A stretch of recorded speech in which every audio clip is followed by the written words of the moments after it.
Boa noite a todos. Nós só desempenhamos o nosso trabalho com a proteção de Deus, com a proteção de Jesus, o nosso mestre maior, com os mentores da casa e com a quiescência de todos, porque nós somos espíritos e um espírito ajudando o outro. Quanto ao explicadinho, esse apelido que o Valentinho me colocou, eu gostei. Eu tenho levado esse apelido para todo lado. Outro dia eu fui lá em Orlândia e falei do apelido explicadinho. Bom, meus irmãos, aqui no Luz e Amor, nós seguimos o roteiro da casa. Então ele nos pediu para falar sobre o ódio e nós vamos então estudar esse assunto. Um assunto importantíssimo. Eu diria que no nosso patamar de evolução, ele é tão importante estudar sobre o ódio quanto o amor. Porque como nós temos dificuldade ainda para amar verdadeiramente, nós precisamos descobrir como destruir em nós o ódio, para que o amor possa se solidificar na nossa consciência, na nossa mente, no âmago da alma, e é o capítulo 11, capítulo 12, que vai falar para nós. Bom, vamos lá sem delonga então.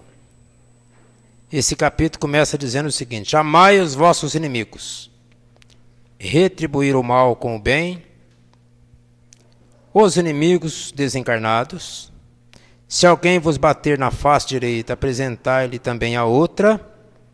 E instruções dos Espíritos, onde eles vão falar sobre o ódio e o duelo. Mas hoje não vamos ficar só com o ódio. O item 1.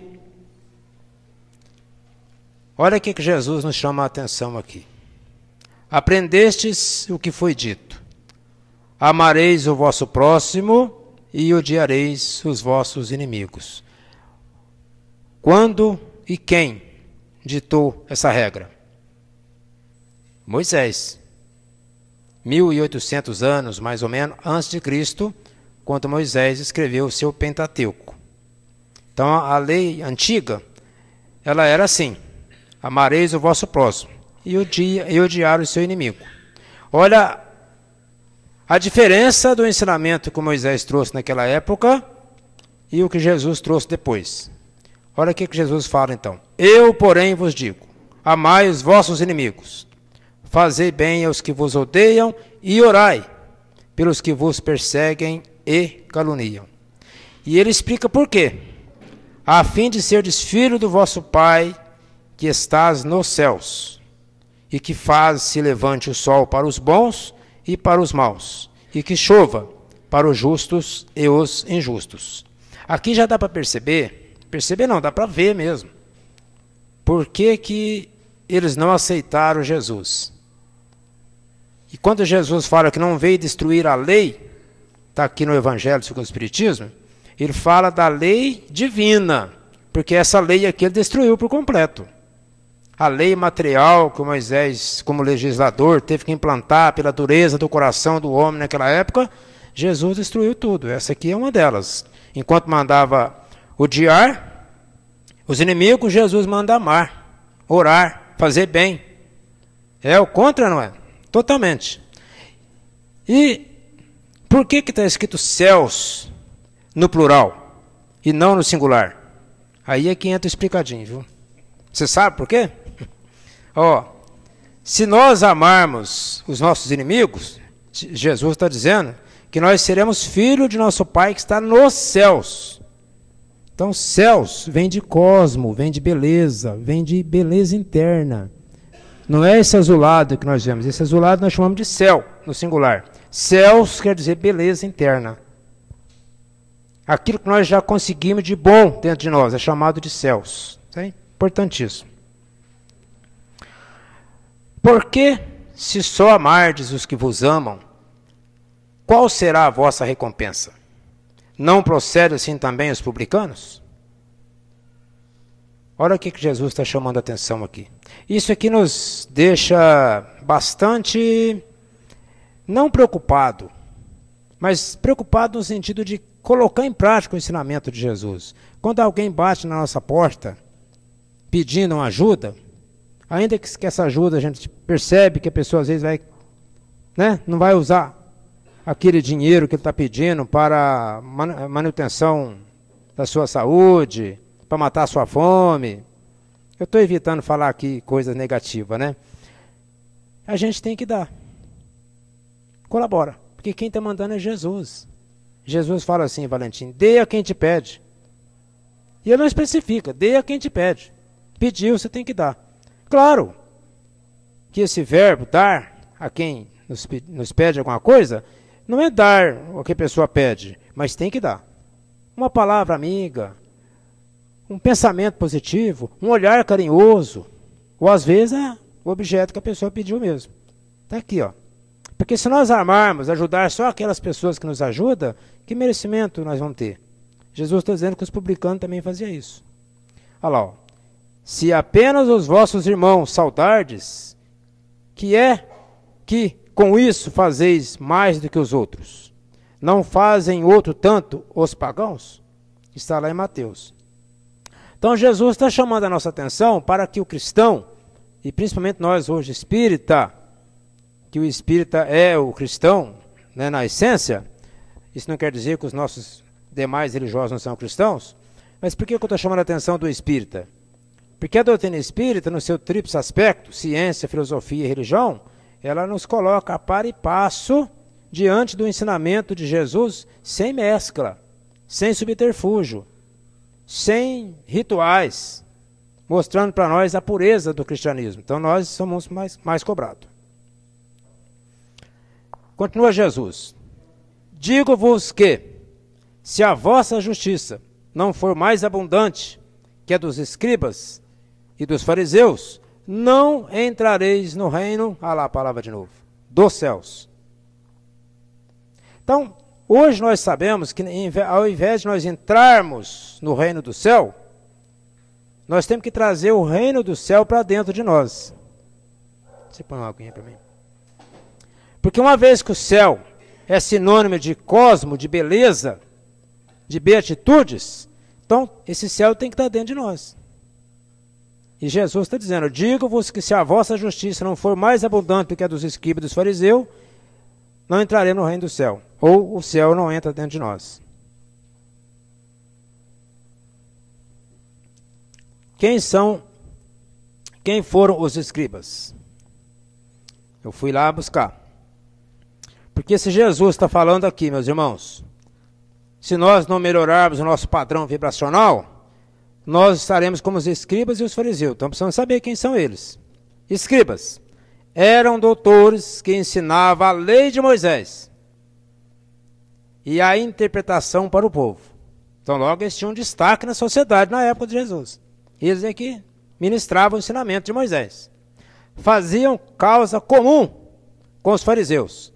Então os fariseus e os escribas estavam sempre juntos, faziam causas comuns. Participando dos seus princípios e de suas, olha a palavra, aversões aos inovadores. Quem trouxe na época a inovação divina? O Cristo. Logo ele encontrou uma barreira nos escribas e nos fariseus. Eles não aceitavam coisas novas. Olha lá. Por isso Jesus os envolve na mesma reprovação, tanto o escriba como os fariseus. Eu costumo dizer que Jesus nasceu num ninho de cobra. Além dos escribas e dos fariseus, ele enfrentou também, quem mais? Os publicanos, que era também difícil na época, os romanos, materialista, os samaritanos, que era inimigo ferrenho dos fariseus. Jesus nasce ali. E os fariseus, quem eram eles? Do hebraico, quer dizer parash, divisão, separação. Até o nome de fariseu já quer dizer divisão, separação. Os fariseus desempenhavam um papel ativo nas controvérsias religiosas. Por isso que eu fiz questão de colocar aqui. Os fariseus eram um pouquinho pior ainda do que os escribas. E era eles que andavam atrás de Jesus, João, para ver se pegava Jesus de seu pé. Sempre eram os fariseus. Foi eles que perguntaram para Jesus, mas seus discípulos não lavam a mão para comer, não? É lícito pagar tributo a César? Todas as perguntas do fariseu. Porque eles gostavam de controvérsia. Que mais que eles faziam? Observadores servis, das práticas exteriores, do culto e das cerimônias. Os fariseus preocupavam com a parte externa, completamente fora do contexto que Jesus veio trazer. Que Jesus veio trazer um ensinamento interno, a mudança do homem, da sua moral, da sua elevação espiritual, enquanto eles se preocupavam com o lado externo. A religião, para os fariseus, era mais um meio de subir, de ganhar dinheiro, do que objeto de uma fé sincera. Então não está completamente contra Jesus? Tá. Sabe onde é que está isso aqui? Na introdução do Evangelho segundo o Espiritismo. Se somente amardes o que vos amam, que mérito se vos reconhecerá? Uma vez que as pessoas de má vida também amam os que os amam. É verdade. O mais vil dos homens faz isso. Ele ama quem te ama. Ele ajuda quem lhe ajuda. Então o cristão, o espírita tem que ir além. E nós somos mais responsáveis, ainda repetindo, porque nós não podemos esperar nada, absolutamente nada, de ninguém. Mas de ninguém mesmo. Eu aprendi isso no livro do Biografia de um Yogi, do Paramahansa Yogananda. Isso tem me ajudado muito. Não esperar nada de ninguém, porque toda vez que você espera, você pode decepcionar. Quando você não espera, tudo que vem é lucro. É ou não é?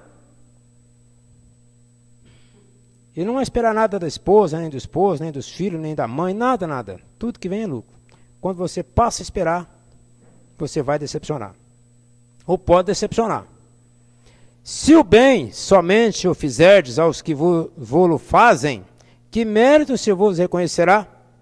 Dado que o mesmo faz a gente de má vida. Foi o que nós comentamos. Olha aqui que Jesus, ele faz ele aprofunda o ensinamento que ele trouxe aqui na Terra nas entrelinhas divinas, como pegasse dos mais esplendor céu, das colunas mais elevadas, e está trazendo para nós essa beleza. Por isso que nós estamos tendo dificuldade de ser cristão verdadeiro, porque o ensinamento de Jesus não é fácil de colocar em prática. Lembra quando ele fala que não veio trazer paz na terra? Todo mundo lembra dessa frase. Eu vim lançar fogo, e tem pressa que esse fogo acenda. Olha o fogo aí. Isso é fogo ou não é? Amar inimigo, fazer bem aquilo que te persegue, orar para aquilo que te calunia, mas orar com a alma. Para nós, no nosso patamar de evolução, nós encontramos dificuldade, muita dificuldade. Por isso que é fogo. Pelo que vos toca, amai os vossos inimigos, fazei bem a todos e auxiliai sem esperar coisa alguma. Então, muito grande será a vossa recompensa, e sereis filhos do Altíssimo, que é bom para os ingratos e até para os maus. Sede, pois, cheio de misericórdia, como cheio de misericórdia é o vosso Pai, que é Deus. Dá a impressão aqui, ou dá a entender aqui, que Jesus está nos igualando, ou querendo nos igualar, a Deus. O verbo é claro. Sede, pois, cheio de misericórdia, como cheio de misericórdia é o vosso Deus. Dá para igualar a Deus de imediato? Não. Mas o próprio Cristo nos disse, vós sois deuses. Por quê? Porque Deus é espírito, e nós também somos espírito. Nós somos centelha divina, somos espírito imortal. O que está faltando em nós é realmente deixar de lado, queimar dentro de nós, eu gosto muito da palavra queimar, todos os agregados negativos, psicológicos. E aí que dá esse trabalho, que não deixa a gente ser feliz, não deixa a gente galgar outras dimensões. É por isso que a Terra foi dada a ela um tempo, e esse tempo nós estamos vivendo ele agora, essa mutação, para que os espíritos aqui encarnados sofressem essas lapidações, as vicissitudes, as dores, os problemas, para fazer despertar o espírito para essa beleza. Colocar em prática esse conhecimento verdadeiro. Seria tão fácil, e é fácil, é só a gente querer. Mas o obstáculo está dentro de nós. Por quê? os pecados capitais, que a psicologia fala de 7, mas nós podemos colocar 9, porque lá no 7 não está inserido o egoísmo e nem o orgulho, que é os mais fortes de todos. O Valentim pediu daqui para frente, mas ele foi caridoso comigo. Esse trecho só tem umas 10 linhas. Eu ia falar uns 5 minutinhos aqui, eu fui buscar recurso. Então veja bem, o capítulo mesmo começa aqui, né? O título, o ódio. No item 10. Amai-vos uns aos outros, e sereis felizes. Tratai, sobretudo, de amar os que vos provocam indiferença, ódio ou desprezo. Meus irmãos, vocês estão acompanhando lá melhor do que eu. Não é brincadeira. Amar uns aos outros é a meta. Agora, amar com aqueles que têm indiferença, que têm ódio por nós, que nos despreza, é para a gente pensar, refletir, trabalhar, sentar na cama para dormir, né? Fazer pelo menos 5 minutos de meditação, buscar essa força cósmica no universo para nos fortalecer a nossa mente. Aí nós podemos pedir a Deus, Senhor, dai-me força, eu preciso mudar. Destrói em mim, Senhor, tudo aquilo que não presta. Isso é um dever do cristão. O Cristo, que deveis considerar modelo, deu-vos o exemplo desse devotamento. Missionário do amor, ele amou até dar o sangue e a vida por amor. Penoso vos é o sacrifício de amardes o que vos ultrajam e perseguem. É penoso ou não é? É. Eu até coloquei em destaque aqui. Para nós é penoso. Para o Cristo não. Porque ele já trouxe com ele toda a perfeição. Vocês sabem que o soldado Longuinho, aquele que deu uma flechada no Cristo, na hora que Jesus estava na cruz, ele era cego de um olho e estava perdendo a outra vista. Ele era centurião. Ele pega a flecha, na hora que Jesus pede água, né, se dá um vinagre para ele, e aí ele flecha Jesus. Com a água que saiu do corpo de Jesus, espirrou nos olhos dele, e ele foi curado. Ele passou a enxergar nitidamente, como se ele tivesse 20 anos. Mas quem é o Cristo? O cidadão lhe flecha, ele dá cura às suas vistas. É o que está falando aqui, ó. O Cristo que deveis considerar modelo, deu-vos os exemplos. O Jacó, que construiu a cruz para que Jesus fosse crucificado, quando o soldado foi lá e falou assim, essa cruz aqui você faz mais pesada, porque é para crucificar o Cristo, aquilo que se diz Deus. O Jacó levou um choque. Ele quase desmaiou. Ele vai ser crucificado? Falou, vai. O Jacó teve que construir a cruz. E o Jacó teve um filho que era leproso, que foi curado pelo Cristo. Olha a controvérsia. Um dos soldados tinha uma filha leprosa. E a mulher saiu lá da casa dela, que ela era romana, e foi até Jesus. Conseguiu passar pela fileira do soldado. 50 metros de distância. E ela enrolou a criança num manto, que ficou só os olhos dela de fora. Quando ela viu Jesus, ele estava deitado na cruz, já sendo pregado. Jesus estava esperando aquela mulher. Ela olha para ele. Quando ela olha para ele, ela começa a tremer e chorar. O atrasado, quando olha para o evoluído, não aguenta. Ela não conseguiu falar, mas emitiu o pensamento. Senhor, essa filha minha é leprosa. Se o Senhor curá-la, eu sigo a sua doutrina. Olha que coisa. Jesus não falou, mas emitiu o pensamento. E ela ouviu como se fosse uma caixa acústica. Jesus falou para ela assim, a sua filha está curada. Quanto a seguir minha doutrina, não depende de mim, e sim de você. Ela pega a criança, volta para casa. Ela tinha inventado uma história para o soldado, falou que precisava falar com o marido dela. Mas era mentira, ela queria falar com Jesus. Quando ela chega em casa, que ela vai tirar o pano da criança, ela começa a tremer. Será que era verdade?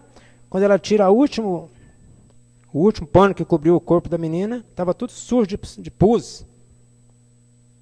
A menina tinha 6 anos, mas no entanto, ela tinha pego a lepra com 3, ela não desenvolveu. Ela tinha um tamanho de 3 anos. E as cordas vocais tinham parado.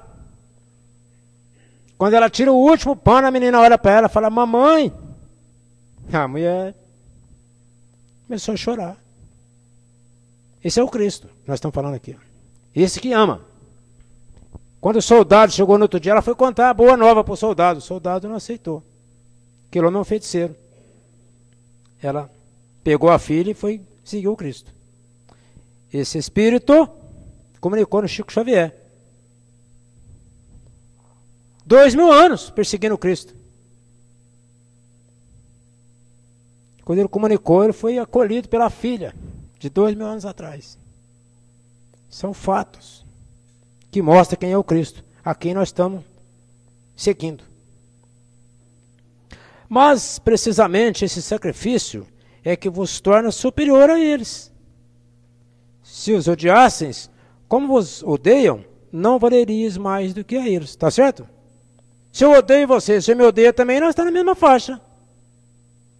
Agora, se eu te odeio e você me ama, quem é que cresceu? Você. Quem ama está sempre crescendo, quem odeia está sempre descendo. Nós vamos ver aqui depois na frente.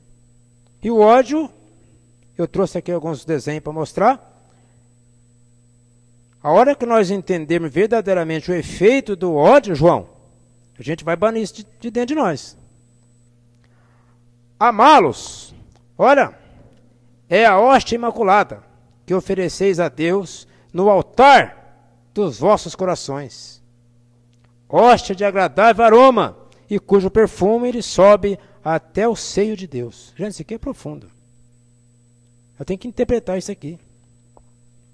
Aqui está dizendo que quando nós amamos aqueles que nos odeiam, é como nós estivéssemos oferecendo uma hóstia para Deus. O que é hóstia? É coisa sagrada, pura, divina. E esse altar aqui é o nosso coração, ilibado, divino, sem mescla, sem mancha, sem ódio. É o que nós estamos lutando. Essa casa, estava comentando com o Valentim aqui, é uma estrela na terra, que muitas vezes a gente nem valoriza tanto, né? Eu vou na reunião, eu digo a gente, de um modo geral. Às vezes o ser humano não vem no centro por desencargo de consciência, às vezes para buscar e não para doar. Nós temos que vir para doar. Doar amor. De toda a forma, pensamento, mentalizar as pessoas que precisam, os desencarnados que vêm com a gente, nossos parentes já desencarnados, espera de nós essa elevação mental. Está aí um dos desenhos que nós vamos trabalhar agora.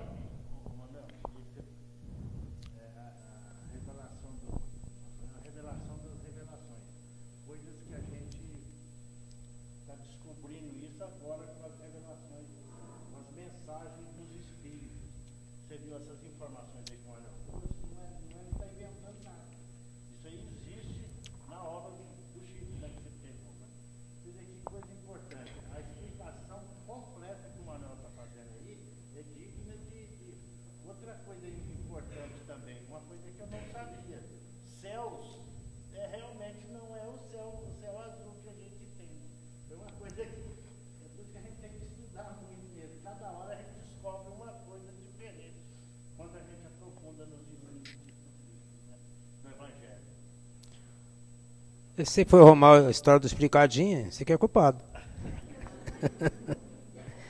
Gente, aqui nós temos um crânio. E nós estamos vendo lá, eu estou proibido de olhar para trás por causa da câmera aqui.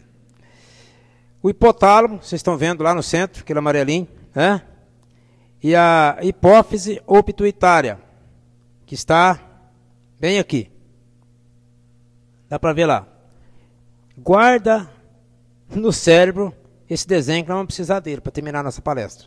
Para nós sair daqui bem convictos como é que funciona o ódio. Como é que funciona o ódio. Então vamos lá. Estou deixando um tempinho para vocês guardar. Onde é que está localizado o hipotálamo? a pituitária, bem pertinho do outro. Tudo bem? Vamos lá. O ódio não compensa. É o grande causador da maioria dos males na humanidade. É ou não é? Pode colocar 100%. O grande causador dos males da humanidade.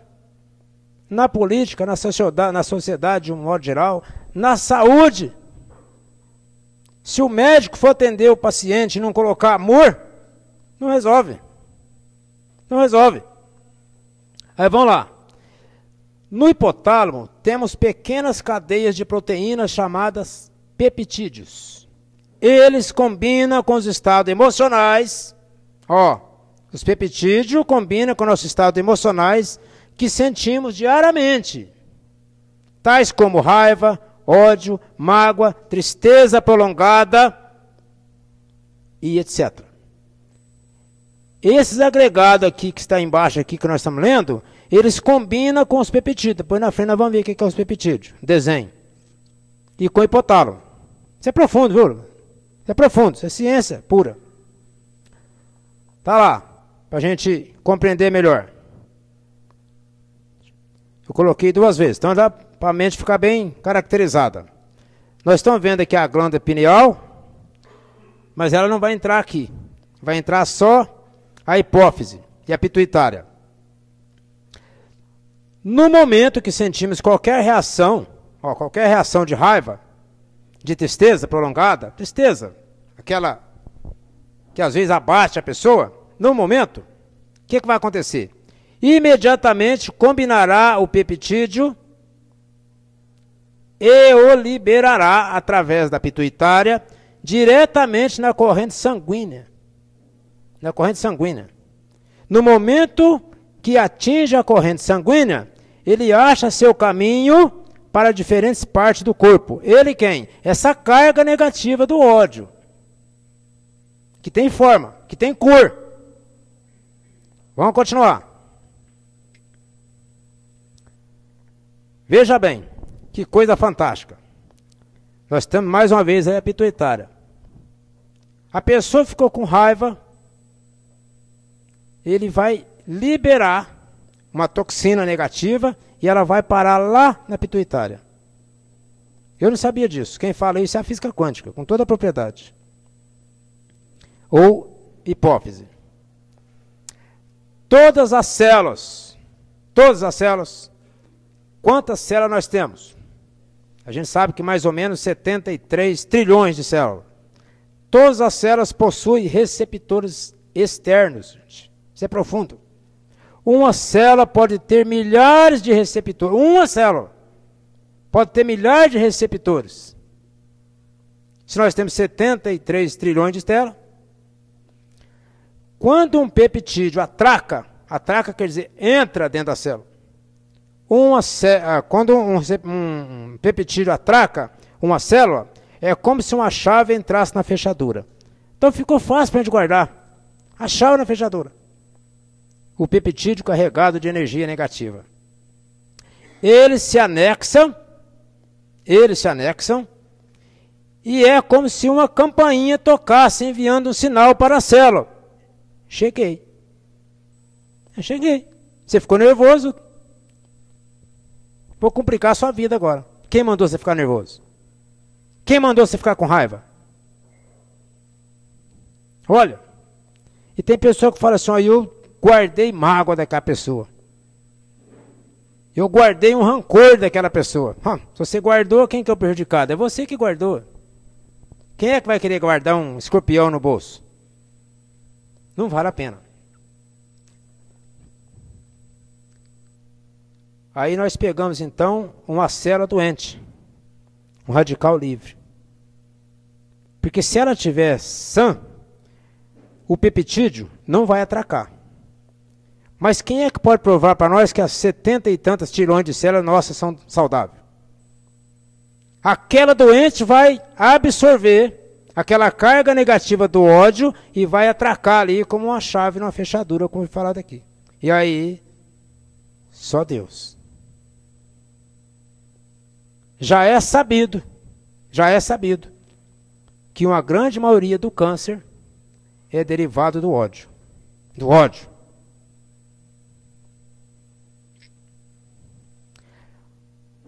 O hipotálamo é como uma fábrica, ele possui certos materiais químicos. Agora todo mundo guardou onde é que está o hipotálamo. Tais como raiva, mágoa, ódio, tristeza prolongada, etc. Então tudo aquilo de negativo que a gente pensa, fica no hipotálamo. Dor de cabeça prolongada, João, muitas vezes é pessoa que tem raiva. Ódio. É seríssimo, gente. Vou repetir. O hipotálamo é como uma fábrica, né? Ele reúne certos materiais químicos. E é químico, é químico. A raiva é química. A mágoa, o ódio é químico. Muda. Muda a fisionomia da pessoa. Faz as células ficar mais doentes. Traz depressão. Tristeza prolongada. Alguns materiais são chamados de peptídeos, que quer dizer energia. Daí a frase, cura-te a ti mesmo. Claro, cura-te a ti mesmo. Elimina tudo aquilo que não presta de dentro da nossa mente e não tem doença. Aliás, nós aprendemos na doutrina espírita que não tem doença. Existe doente. Não tem doença, existe doente. É o espírito que está doente. O espírito está doente, nesse patamar aqui, aí ele atrai doença. Quem é que ouviu falar que Jesus ficasse doente? Não. Jesus nunca ficou doente. Ele era puro. Ele é puro. Aí nós pegamos um esboço para ver como é que funciona a nossa corrente sanguínea. Imagina nosso sangue circulando a uma velocidade faraônica, com trilhões de células, carregando uma carga negativa, do ódio, da raiva. Chega uma hora que aquela carga negativa encontra uma célula aberta, doente, e entra lá dentro. E aí está causado o problema. Aí o peptídeo, que é essa energia, que junto com o hipotálamo absorve aquilo que não presta e entra na corrente sanguínea até encontrar uma célula doente. Mais um desenho, eu fiz questão de fixar os desenhos aqui, e foi legal porque o Antônio Carlos baixou um programinha aqui. Desta feita, a nossa apresentação aqui vai sair lá no YouTube com as imagens. Vai ficar fácil a gente, né, ver. Embora a lei de amor mande que cada um ame indistintamente a todos os seus irmãos, essa é a lei divina. Essa lei, não encoraça o coração contra os maus pendores. Encoraça? Não, nós somos livres. Se quiser odiar, pode odiar o tanto que você quiser. O problema é seu. Olha lá. A lei de amor manda amar, indistintamente. Mas o espírito é recalcitrante, persiste no ódio. Isto é, os maus terão um dia que se tornar bom. Está levando tempo para nós. Mas graças à bondade de Deus, segundo o nosso querido Emmanuel, eu gosto muito dessa colocação dele, nós já estamos matriculados na escola do bem. Ô, Valentim, isso é ótimo. Estamos matriculados na escola do bem. A escola do bem é essa, esse ensinamento divino que nós estamos absorvendo. Esta é, ao contrário, a prova mais angustiosa, e eu sei bem, porquanto durante a minha última existência terrena, experimentei essa tortura. Esse é o espírito que escreveu, está falando. Olha a humildade desse espírito, a grandeza dele. Ele está reconhecendo que ele lutou muito para dominar tudo isso. Vamos ver quem é ele. É o Fênelon. Mas Deus lá está e pune nesta vida e na outra os que violam a lei do amor. Gente, é profundo. É gostoso demais estudar isso aqui. Como é que Deus pune? Ele não vem nos cutucar. Não, é uma lei divina. A lei divina é perfeita. Ele não vai mudar a lei porque eu estou odiando. Uma vez que eu estou guardando ódio dentro de mim, o que vai acontecer comigo? Eu não vou poder ser feliz. Porque tudo aquilo que o amor propicia a uma pessoa que já tem amor, eu não vou poder fazer parte, porque eu tenho ódio dentro de mim. É só isso.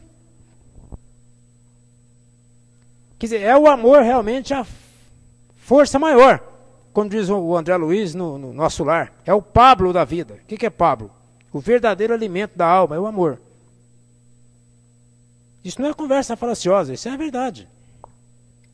Não esqueçais, meus queridos filhos, que o amor aproxima de Deus a criatura e o ódio a distancia dele. É esse cidadão aí que falou. Fenelon. E nós vamos passar aqui 3 minutinhos de um filme que eu pedi permissão para passar. Depois nós terminamos a palestra, tem mais só um slide aqui. Você falou que o amor é o... Pablo da vida. E a dor?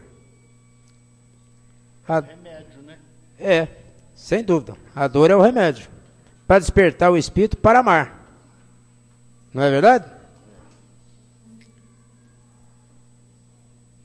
E eu tenho que achar o filminho aqui.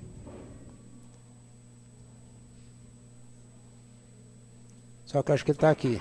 Na sombra aqui. Como é que nós faz aqui? Vem cá, João.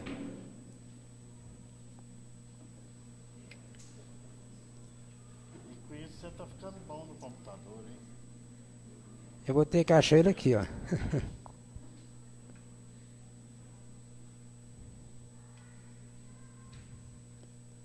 Ele está aqui na tela, mas eu não consigo tirar essa sombra aí.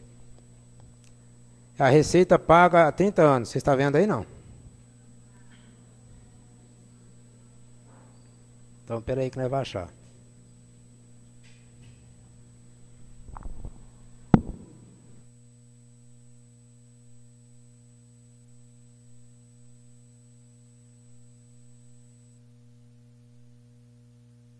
Estudar, né? Se vocês analisaram bem, tem que estudar para a gente observar esses ensinos profundos que existem. Né? Ó, vamos pôr o som aí. Todos devem conhecer esse filme. Mas é... Desculpa, te cortei. Você solta o som para nós aí? Olha como é que funciona o mecanismo do amor, meus irmãos. Vamos lá.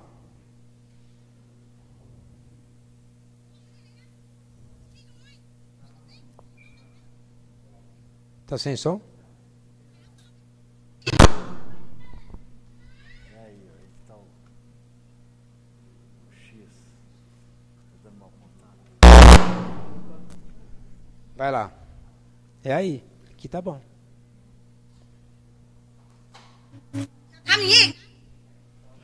Aí. Então vamos lá. ออกมานี่เลยนะไอ้ขี้ขโมยไหนดูสิเอาอะไรไปออกมานี่เอาไปทำอะไรเนี่ยฮะถามว่าเอาไปทำอะไรเอาไปให้แม่ฮะ เจ๊แป๊บนึง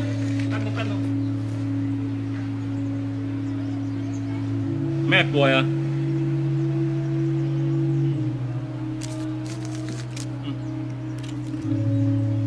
อย่าทำอย่างนี้อีกนะ โว้ยเกาเหลา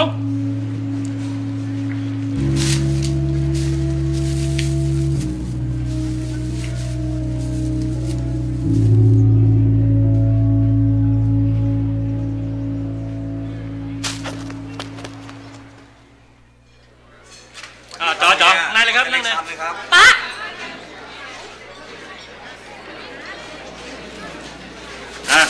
จัดไปอ้าวสั่งมาเร็วต่ออะไร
Simples, né?